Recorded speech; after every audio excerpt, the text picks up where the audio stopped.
مینا میں واقع مسجد خیف۔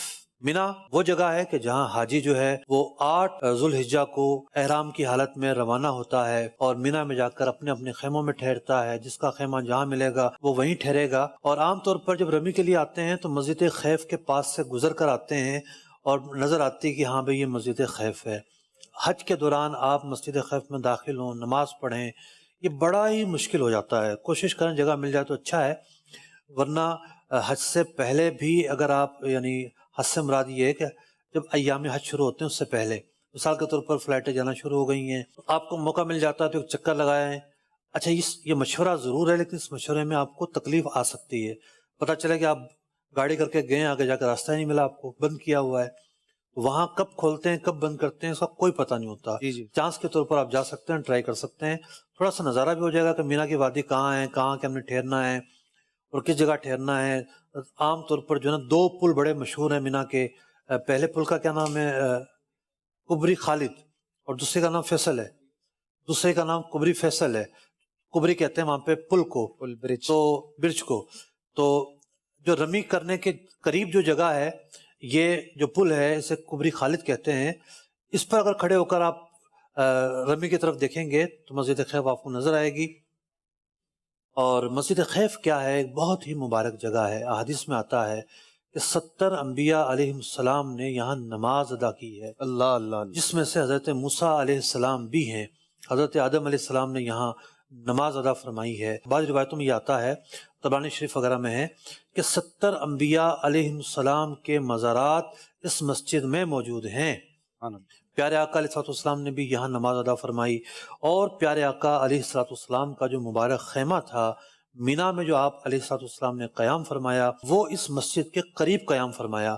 اس مسجد کے قریب قیام کرنا بہتر ہے، لیکن آج حاجی کو جہاں جگہ ملے گی، اس سے جہاں خیمہ الاٹ کیا جائے گا وہ وہیں جا کر ٹھہرے گا، اس کے علاوہ وہ کہیں نہیں ٹھہر سکتا۔ خیموں کے نمبر ہوتے ہیں، اور جب بھی آپ مینا میں جائیں تو اس بات کا خیال رکھیں کہ کون سا روڈ ہے۔ بڑے بڑے روڈ ہوتے ہیں، مرکزی روڈ ہوتے ہیں کچھ، کون سا روڈ ہے، اس روڈ کی کون سی گلی میں آپ کا خیمہ ہے۔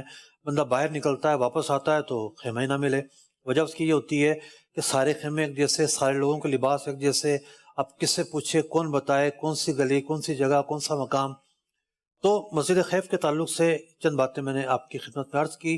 چونکہ خیف کہتے ہیں اونچے مقام کو، قدر اونچے مقام پر یہ مسجد واقع ہے۔ آج کل اگرچہ کہ ہمیں یہ اونچائی نظر نہیں آتی، لیکن پہلے زمانے میں یہ اونچائی بہت واضح تھی کیونکہ پہاڑیاں کٹتی رہی ہیں۔ اچھا اشفاق بھائی، اس مسجد کے ایک طرف تو رمی کرنے کی جگہ ہے۔ رمی کرنے کی جگہ وہ جگہ ہے کہ جہاں حضرت ابراہیم علیہ السلام جو ہے وہ شیطان انہیں وسوسہ دے رہا تھا اور آپ نے کنکر ماری قربانی کے لیے بیٹے کو لے کے جی۔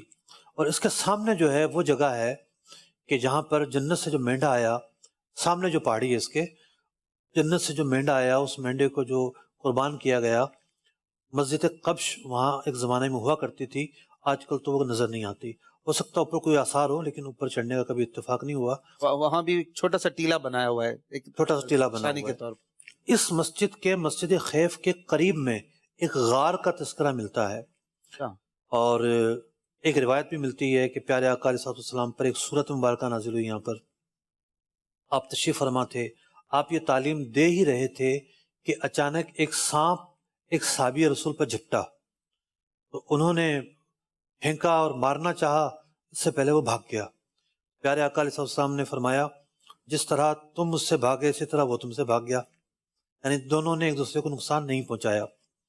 تو وہ بھی ایک غار ہے، اور علماء نے لکھا کہ جی اس میں بھی جایا جائے، لیکن اس غار کا اب تو کوئی متعین طور پر نہیں پتا مجھے، ممکن ہے پتا جن کو ہوتا ہے ان کو پتا ہو۔